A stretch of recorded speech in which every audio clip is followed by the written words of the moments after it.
Magandang araw sa ating lahat. Ako po si Teacher Lumaban. At welcome sa ating discussion tungkol sa isang napakahalagang topic sa entrepreneurship at business management, ang business ethics. Ang ating pag-uusapan ngayon ay hindi lamang tungkol sa kung paano kumita ang isang entrepreneur. Pag-uusapan natin kung paano dapat gamitin ng isang entrepreneur ang kanyang business upang makagawa ng tamang desisyon, mapanatili ang tiwala ng mga tao, at maging responsable sa lahat ng taong naaapektuhan ng kanyang negosyo. Ang topic natin ay responsibilities and accountabilities of entrepreneurs towards stakeholders. Bilang isang entrepreneur, hindi lamang customers ang iyong kailangang isipin. Mayroon kang responsibilidad sa iyong employees, investors, suppliers, government, community, competitors, at maging sa environment. Kaya sa lesson na ito, matututunan natin kung ano ang business ethics, sino ang stakeholders, ano ang responsibilities ng entrepreneur, at higit sa lahat, bakit mahalaga ang accountability sa isang negosyo. So, let us begin. Commit your way to the Lord, trust also in him, and he shall bring it to pass. Psalm 37 verse 5.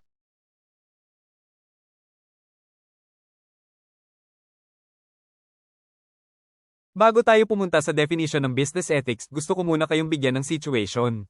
Imagine ninyo na kayo ang owner ng isang negosyo. Isang araw, napansin ninyo na may problema o defect ang ilan sa inyong products.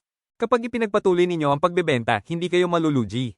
Pero may posibilidad na ma-disappoint o mapahamak ang customer. Kapag itinigil ninyo ang pagbebenta, maaaring mawalan kayo ng income. So, ano ang pipiliin ninyo? Dito pumapasok ang business ethics. Ang tanong ay hindi lamang, ano ang makakapagbigay sa akin ng profit? Ang mas mahalagang tanong ay, ano ang tamang gawin? Minsan, ang ethical decision ay hindi ang pinakamadaling decision.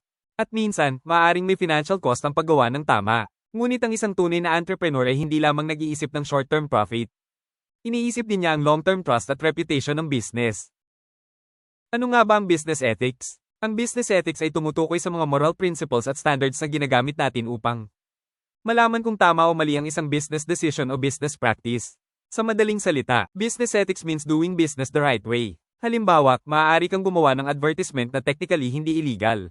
Pero niloloko naman ito ang customer. Maaari ring kumita ng malaki ang business sa pamamagitan ng pagtatago ng importanteng information sa customer. Ang tanong ng ethics ay, tama ba ito? Makatarungan ba ito? May masasaktan ba? Kaya ang business ethics ay hindi lamang tungkol sa pagsunod sa batas. Ang batas ay nagsasabi kung ano ang legal o illegal. Ang ethics naman ay tumutulong sa atin na isipin kung ano ang tama, makatarungan, at responsable. Bakit mahalaga ang business ethics? Una, trust. Kapag alam ng customers na honest ang isang business, mas malaki ang posibilidad na babalik sila. Ikalawa, customer loyalty. Ang customer na may tiwala sa business ay hindi madaling lilipat sa competitor. Ikatlo, nakakatulong ito sa employees. Kung ang employees ay tinatrito ng maayos at patas, mas mataas ang posibilidad na maging motivated at committed sila. Pang-apat, pinoprotektahan nito ang reputation ng business. Tandaan natin, mahirap buuin ang magandang reputation pero napakadaling sirain ito. Isang dishonest advertisement, isang viral customer complaint, o isang unethical practice ay maaaring makasira sa pangalan ng isang negosyo. Kaya mahalaga ang profit pero hindi sapat ang profit. Kailangan din ng business ang trust. May 8 pangunahing concepts na dapat tandaan tungkol sa business ethics. Una, integrity, paggawa ng tama kahit walang nakatingin. Ikalawa, honesty, pagsasabi ng katotohanan. Ikatlo, fairness, pagiging patas sa stakeholders. Ikaapat, accountability, pagiging handang managot sa sariling decisions. Ikalima, transparency, pagiging bukas at malinaw sa business information. Ika-6, respect, paggalang sa rights at dignity ng ibang tao. Ika-7, social responsibility, pagbibigay ng magandang contribution sa society. At ika-8, legal compliance, pagsunod sa mga batas at regulations. Ang 8 principles na ito ay parang compass ng isang entrepreneur. Tinutulungan tayo nitong malaman kung ang ating business decisions ay responsable at ethical. Unahin natin ang integrity at honesty. Ang integrity ay paggawa ng tama kahit walang nakakakita. Halimbawa, kung alam mong may mali sa accounting records at walang nakakaalam, ano ang gagawin mo? Itatago mo ba dahil walang makakapansin? O aayusin mo dahil alam mong mali ito? Iyan ang integrity. Samantala, ang honesty ay pagsasabi ng totoo. Halimbawa, kung ang isang cellphone ay may limitation, hindi dapat sabihin ng seller na perfect ito kung alam niyang hindi naman. Ang entrepreneur ay dapat honest sa advertising, pricing, financial records, at promises. Tandaan, integrity is doing what is right. Honesty is telling what is true. Ang dalawang importanteng values dito ay fairness at respect. Ang fairness ay pagiging patas. Halimbawa, kung may 2 employees sa parehong qualification at parehong trabaho, dapat may objective at reasonable basis ang pagkakaiba ng treatment sa kanila. Hindi dapat magkaroon ng discrimination. Ang respect naman ay pagkilala na bawat tao ay may dignity at rights. Kahit owner ka ng business, hindi ibig sabihin na maaari mong bastyusan o maliitin ang iyong employees. Hindi rin ibig sabihin na dahil customer ka ay maaari mo nang abusuhin ng employees. Sa ethical business, may respeto sa lahat ng stakeholders. Ngayon, pag-usapan natin ang accountability at transparency. Ang accountability ay pagiging handang managot sa sariling actions at decisions. Halimbawa, nagkamali ang business at naapektuhan ng customer. Ang unethical entrepreneur ay maaaring magsabi, hindi ko kasalanan yan. Employee ko ang may kasalanan. Supplier ang problema. Pero ang accountable entrepreneur ay magsasabi, nagkaroon tayo ng problema. Alamin natin kung ano ang nangyari at ayusin natin ito. Ang transparency naman ay pagiging open at clear sa importanteng information. Hindi ibig sabihin na lahat ng business information ay kailangang ipakita sa publiko. Ang ibig sabihin nito ay hindi dapat sadyang magtago o magmanipulate ng importanteng impormasyon na dapat malaman ng stakeholders. Ngayon, sino naman ang tinatawag nating stakeholders? Ang stakeholders ay mga tao o grupo na maaaring makaapekto sa business o maaaring maapektuhan ng business. Halimbawa, ang customers ay stakeholders dahil sila ang bumibili ng products. Employees ay stakeholders dahil sila ang nagtatrabaho para sa organization. Investors ay stakeholders dahil naglalagay sila ng resources sa business. Suppliers ay stakeholders dahil sila ang nagbibigay ng materials o products. Government ay stakeholder dahil ang business ay kailangang sumunod sa batas. At maging ang community at environment ay stakeholders dahil maaaring magkaroon ng epekto ang business sa kanila. Kaya ang entrepreneur ay hindi nabubuhay ng mag-isa. Ang business ay bahagi ng isang mas malaking system. Mahalagang maintindihan natin ang difference ng responsibility at accountability. Ang responsibility ay tumutukoy sa duty o tungkulin. Halimbawa, responsibility ng entrepreneur na magbigay ng safe products. Ang accountability naman ay pagiging answerable sa ginawa at sa naging resulta. Halimbawa, kung alam ng entrepreneur na unsafe ang product pero ipinagbili pa rin niya, dapat siyang managot sa desisyon na yon. Kaya, responsibility means you have a duty. Accountability means you answer for your actions. Magkaugnay ang dalawang ito ngunit hindi sila eksaktong pareho. Unahin natin ang customers. Customers are one of the most important stakeholders because they provide the revenue that keeps many businesses operating. Kaya may responsibility ang entrepreneur na magbigay ng quality at safe products. Dapat accurate ang information sa advertisement. Dapat malinaw ang presyo. Dapat protektado ang personal information ng customers. At kapag may complaint, hindi dapat automatic na isipin ng entrepreneur na customer is always wrong. Dapat pakinggan muna ang concern, imbestigahan ang problema, at magbigay ng reasonable solution.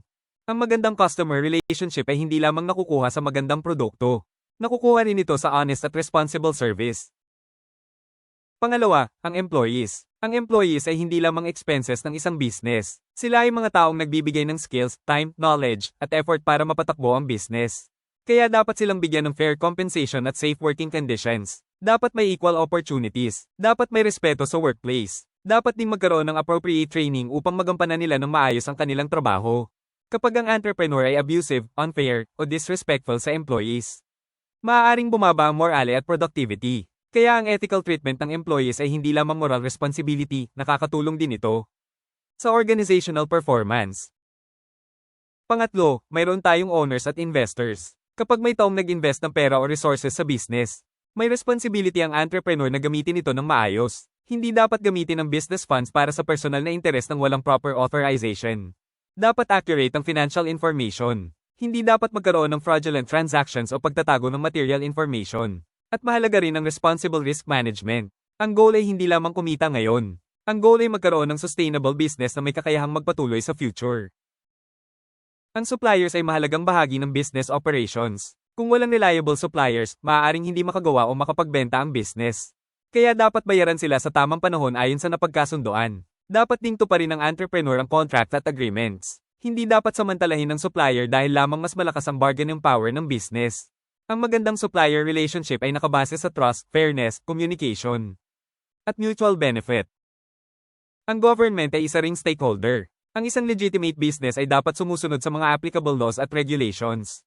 Kabilang dito ang proper registration, permits, tax obligations, labor requirements, consumer protection, at environmental regulations. Mahalagang tandaan na ang compliance ay hindi lamang ginagawa dahil takot tayo sa penalty. Ginagawa natin ito dahil bahagi ito ng pagiging responsible member ng society. Ang entrepreneur ay nakikinabang sa infrastructure, legal system, public services, at economic environment ng bansa. Kaya mayroon din siyang responsibility na tumupad sa kanyang legal obligations.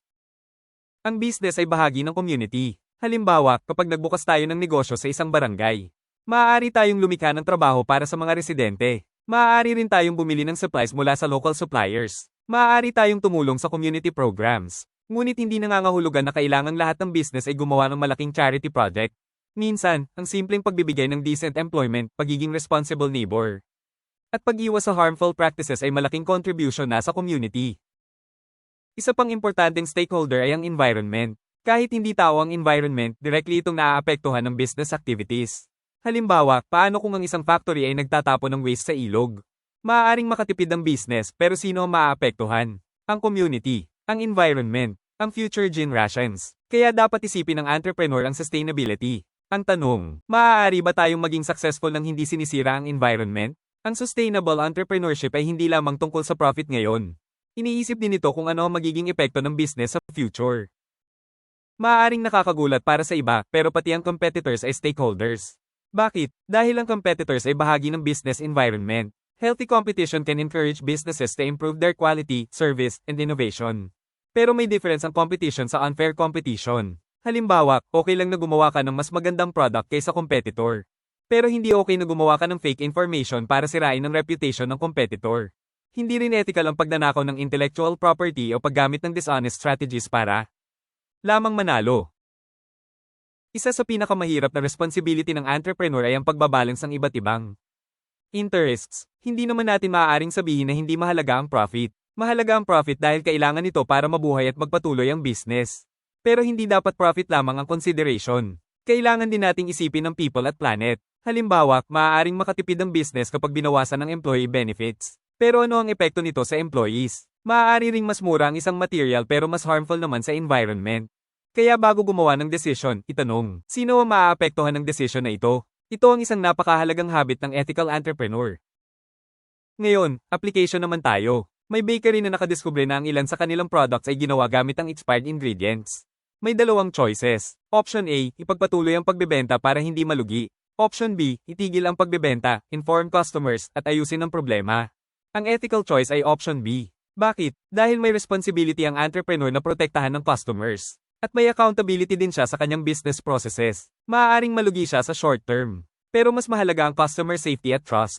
Ito ang magandang example ng isang principle. Short-term profit should not always be prioritized over long-term trust and responsibility.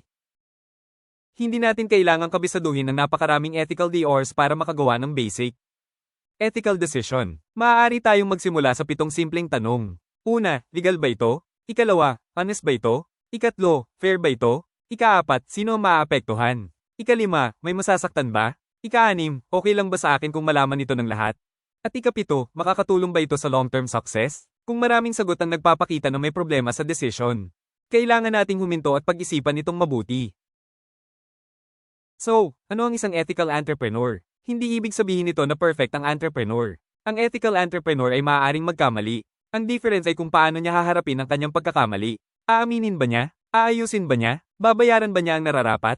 Protektahan ba niya ang stakeholders? Matututo ba siya mula sa pagkakamali? Ang tunay na ethical entrepreneur ay may integrity, responsibility, fairness, accountability, respect, at social responsibility. Bago tayo magtapos, 5 bagay ang gusto kong maalala ninyo. Number 1, business is not only about profit. Number 2, stakeholders matter. Number 3, every decision has consequences. Number 4, responsibility means doing your duty. Number 5, accountability means owning your actions. Kung tatandaan lamang ninyo ang 5 ito, mayroon na kayong magandang foundation para maging responsible entrepreneur. Ngayon, gusto kong magkaroon tayo ng personal reflection. Imagine ninyo na kayo na ang entrepreneur. May sarili na kayong business. May employees kayo. May customers kayo. May suppliers kayo. May competitors kayo. Ano ang klase ng entrepreneur ang gusto ninyong maging? Gusto ba ninyong maging entrepreneur na ang tanging goal ay kumita? O gusto ninyong maging entrepreneur na kumikita ngunit nagbibigay din ng magandang trabaho? Naglilingkod ng maayos sa customers, patas sa suppliers, sumusunod sa batas, tumutulong sa community, at responsable sa environment. Ang pagiging ethical entrepreneur ay hindi nagsisimula kapag mayroon na tayong malaking kumpanya. Nagsisimula ito sa values at decisions natin ngayon. I can do all things through Christ who strengthens me. Philippians 4 verse 13.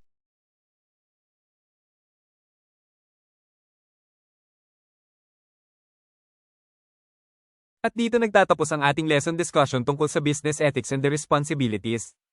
and accountabilities of entrepreneurs towards stakeholders. Sana ay hindi lamang natin natutunan kung ano ang business ethics, kundi naunawaan din natin kung bakit mahalagang maging responsible, accountable, honest, fair, at ethical bilang isang entrepreneur. Lagi nating tandaan, ang tunay na tagumpay sa negosyo ay hindi lamang nasusukat sa laki ng kinikita. Nasusukat din ito sa tiwala ng customers, respeto ng employees, magandang relasyon sa stakeholders, contribution sa community, at positibong epekto sa society. Kaya kung balang araw ay maging entrepreneur tayo, huwag lamang nating itanong, magkano ang kikitain ko? Itanong din natin, sino ang maaapektuhan ng aking desisyon? Tama ba ang ginagawa ko? At higit sa lahat, karapat-dapat ba akong pagkatiwalaan? Muli, ako po si Teacher Lumaban. Maraming salamat sa inyong pakikinig at pakikilahok. Kung nakatulong sa inyo ang discussion na ito, please like, subscribe, and share the Teacher Lumaban YouTube channel para mas marami pa tayong matutunang lessons tungkol sa business, entrepreneurship, management, at iba pang learning topics. Remember, learn, understand, apply, at sa negosyo man o sa buhay, do what is right, take responsibility for your actions, and build something that deserves people's trust. Maraming salamat, everyone. This is Teacher Lumaban. See you in our next learning session. Good day, and God bless.